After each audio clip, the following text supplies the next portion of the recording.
Welcome everyone to Self Principle. As always, I'm Dr. Sean Hashmi. So today's topic is about an extremely underrated activity in my opinion, which is walking.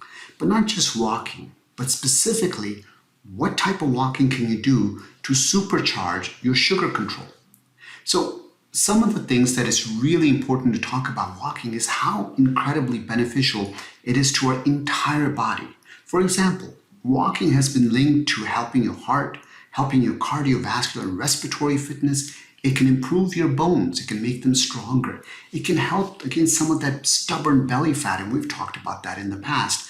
It can also lower your risk of heart disease, osteoporosis, high blood pressure, a variety of different cancers, and of course, type 2 diabetes. But while it does all of those beneficial things, it also has some really interesting benefits on the rest of our mind-body connection. It improves memory. It improves sleep. It's been known to reduce stress and to put it all together. While it's doing all those amazing things, it's also improving our immune function at the same time. So in this particular study, what they wanted to ask the question was, what helps to control your sugars better? Is it walking for 45 minutes straight? Does that help your 24-hour sugars and your sugars after a meal better? Or is it doing short bouts, meaning 15 minutes after each meal, breakfast, lunch, and dinner?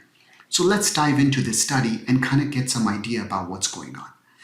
In order to understand the study, we need to understand a little bit of the background for why they decided to do this study. So the first thing is as we get older, what's really interesting and hard on people is that insulin secretion actually gets worse and worse. So the older you get, the less insulin you're secreting, the more that sugar has a chance to float around and do all sorts of damage. The other thing is when that sugar floats around, it's linked with a higher risk of developing type 2 diabetes. Now, as you know, a high-fat diet will cause there to be insulin resistance, and then you throw in all the sugar floating around, and it's that 1-2 punch that can lead to diabetes, and it's very unhealthy for you. But what makes this even more concerning is that the highest sugar exposure we get is after a meal. And for most people, the biggest meal of the day is not breakfast, it's not lunch, it's actually dinner. And so what happens as the day goes on is our insulin secretion actually decreases in the evening.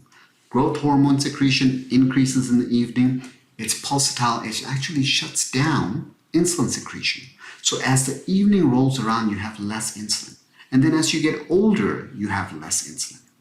But what's beautiful about exercise is exercise does some of the same things that insulin does. So what insulin does is it stimulates these GLUT4 transporter proteins. And what they do is they come to the surface and they basically help the skeletal muscles to suck in all that sugar. Well, exercise does exactly the same thing. It stimulates these GLUT4 proteins.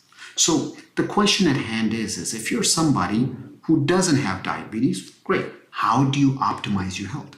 Now, if you're somebody who already has diabetes and is struggling with high sugars, also, how do you optimize your health? What are some techniques you can do? Is it the small bouts of exercise, or is it the long continuous when it comes to simply lowering your sugars as measured after a meal and as measured over the entire 24 hours? So in this particular study, they looked at 10 people over the age of 60. Now they did this on purpose because as you get older, it's even harder to control sugar, so it makes sense. All of them had a BMI around 30 or so, but overall was less than 35. All of their sugars were elevated, anywhere in the pre-diabetes range. So these guys, on average, had sugars between 105 to 125. And there were really two groups. The first group was the post-meal group. In other words, this group was actually exercising for 15 minutes. So they would have a meal, wait 30 minutes, and then do a 15-minute walk. And the walk was moderate intensity, nothing crazy going on, very low in METs going on. Then the other group exercised at a fixed time, either at 10:30 in the morning or at 4:30 in the afternoon. And it was for 45 minutes straight. So you got the 15-minute group and you got the 45-minute group. And the question is, which one is better. Now, in order to make sure that they were able to get really good data, they hooked these people up with continuous glucose monitors. These monitors were basically checking their sugars in their blood 24/7, so they were able to get a really good reading of what's the impact of any activity and anything else going on. All right, so if you're wondering which one is better, let's dive into the results. So here we go. For comparing the 15-minute walking group versus the 45-minute group. So the 15-minute was 3 times a day, so its total minute time was 45 minutes, but they did it after each meal. And there was no difference in comparing both of those groups. So in other words, over a 24-hour period, there was no difference in sugar. But that's not where the study ends. What's really interesting about the study is what about the largest meal for most people? Which one was more effective for controlling the sugar? And it turns out that a quick 15-minute walk after dinner, 30 minutes waiting, go for a quick 15-minute walk, was actually more effective than exercising either in the morning or the afternoon. So here's the ultimate question. If you're watching this and you don't have diabetes and you're not worried about that, but you want to be healthier, a simple thing is just add a 15-minute walk after dinner. It will do your body a whole lot of good, especially if that's the biggest meal of the day. It will help to pull all of that sugar and have it utilized by your muscles instead of sticking around doing all sorts of damage to your blood vessels and, of course, turning into stubborn belly fat. The other thing is from a science perspective, both types of exercise, a 45-minute straight or 15-minute 3 times a day, they both produce similar results.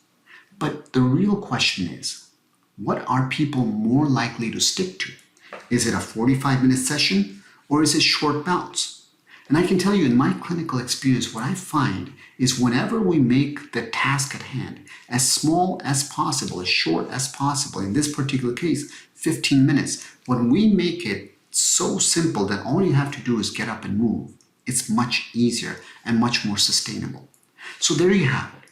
If you want to go ahead and supercharge how your body is pulling in sugars after a meal, just go for a 15-minute walk.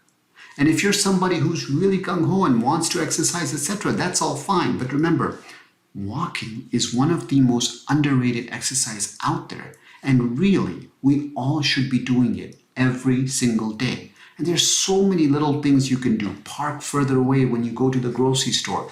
Take 1 or 2 flights of stairs every time you need to go up so that you don't have to take the elevator. Stand up while you're at work. Walk once or twice to the cooler when you have to go only once. Take the long way. All these little steps ultimately do add up. I want to thank you guys so much for checking us out this week for this really interesting topic. And I'd love to hear what are the topics you guys want to hear about. What's on your mind? Let me know, send me a message, and I'll be sure to look at the data around it. At the end of the day, everything that's on this channel is based on research. It's not opinion, it's not hype, and it's all about helping you live your best life ever. Thanks so much for joining us.